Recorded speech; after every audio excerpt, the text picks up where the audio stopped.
Hello and welcome back to Vintage Treasures, and today I want to do another Teenage Mutant Ninja Turtles figure review. I know I've been doing a lot of Ghostbusters figure reviews lately, and I'm a bit drained out, so I'm going to go back to my roots and my prized possessions in my collection, that being my Teenage Mutant Ninja Turtle figures, and do a review on the character Triceraton and his two incarnations. In a way, put him in the spotlight. Triceraton was released in 1990 by Mirage Studios and Playmates Toys and is a key figure in the Teenage Mutant Ninja Turtle collection. He comes equipped with a machine gun and a laser gun with his belt, and I can't seem to get his belt on without fear of it breaking. It's like it. I don't know if I waited too long because this belt looks like it's fresh out of the package. But you can see if I get that too tight, it looks like that peg's going to come out. So I'm not sure. The way I display him, you can't really see the belt anyhow, so it doesn't really matter. Uh, but yeah, just overall, accessories on this guy is great. And I love the figures like Muckman and Sergeant Bananas, where he can hold all of his accessories at once, given that he can get his belt on, and it just makes him very put together, also very easy to get all of his accessories. Looking at the figure itself, we have chrome gloves with the purple, which I think looks very nice. The mint green pants with the silver belt buckle that is the same color, chromish silver of his vest, and the red triangle signifying that he is from Dimension X. And the back has nothing too special, besides the point that they painted this, and his tail, which is removable and held with the same rotating ball joint as his legs. I won't show you that for the sake of me not breaking his legs off of his joints, but you'll have to take my word on that one. And while we're at it, let's take a better look at those accessories. Starting with the laser gun. We have a bit of a scope up here, a lot of futuristic design on that one. Pretty nice. I love the blue color they came in. And the machine gun, which is also sculpted very nicely. I'm not sure who actually sculpted this one, but yeah, very nice sculpting, very symmetrical. The lines are great on it, and his belt has like rats, grenades, some ammo right there. So pretty cool belt. So if you are a vintage Teenage Mutant Ninja Turtles collector, you'd know that they love their repaints. They did it with Shredder, they did it with a couple characters actually, and Triceraton is no different. Although I do think it's a bit weird that they did not re-release him in green, as there was green, there's green rhinos up in Dimension X as well, and same with Trag. There was the taller gray dude from the cartoon, but they did release a green one, but this time he was in the Shogun line. So I'm not gonna lie, this is not an original Shogun Triceraton. This is instead one I made custom, that I'm really proud of the way it came out. I even touched it up a bit here to make it look like it has some damage, to make it more realistic. The armor was all made by hand. It was probably the worst part, was the armor, and I sprayed it with some chrome.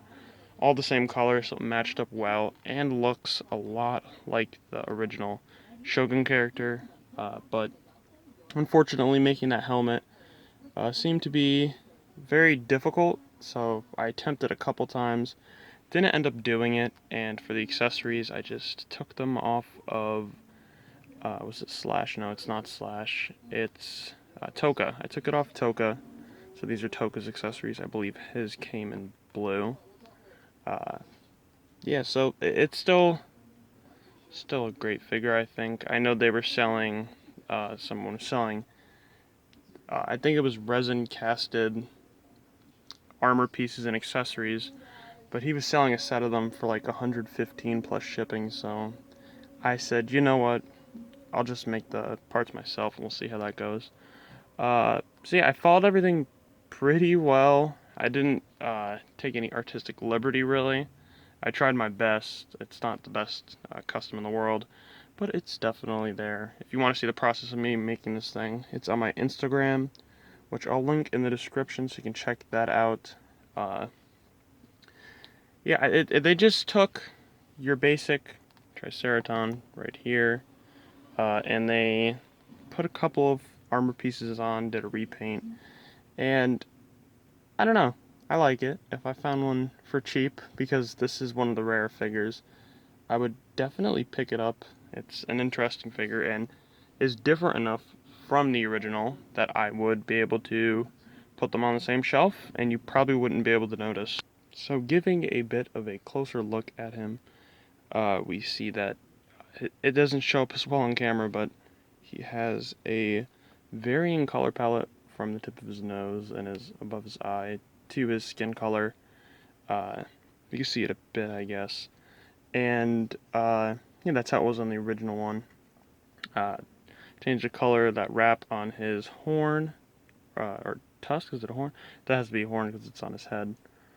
He has these cool upper arm protection. And his chest plate with the black gloves. He has his groin covering, which also covers his stomach a bit. Then his leg pads and his knee pads. I don't think there's too much on the back. I did really like the way the paint came out on here. Looks pretty clean. So yeah, nothing too crazy as far as different goes between the figures. So let's go over this figure from a play point of view. As a child, he's a cool looking figure. Nothing to choke on or anything like that. No action features, which would suck, I guess, but not a lot of figures did in the line. Paint's nice. It's a pretty cool figure. Nice articulation, even on his tail. And he holds up pretty well with play damage and all that. He doesn't fall apart like a foot soldier would. Yeah, pretty nice as far as playing goes. I don't believe he had any, no, he didn't have any vehicles or anything like that. Which is something I think they should have done. They didn't have any vehicles come out of Dimension X. But, you know, can't win them all. Still a great toy line, though. But we also have to look at it from a collector's point of view. And, yeah, I don't know, just, what do I start with? So, we have these big, pointy things coming off of his face, and as you can see, they do definitely not fare too well. All that orange is the base plastic color, and even on the gray bits in the back, you can see that it is completely scuffed off. And on the back too, where he has his risen bits on his back where the armor is, you can see the orange peeking through, something I replicated on my custom over here. And it always seems to be that spot. That's probably because it's the highest point. And look at the back of his head. All that's gone, all of it. You could barely tell it was painted in the first place. His gloves,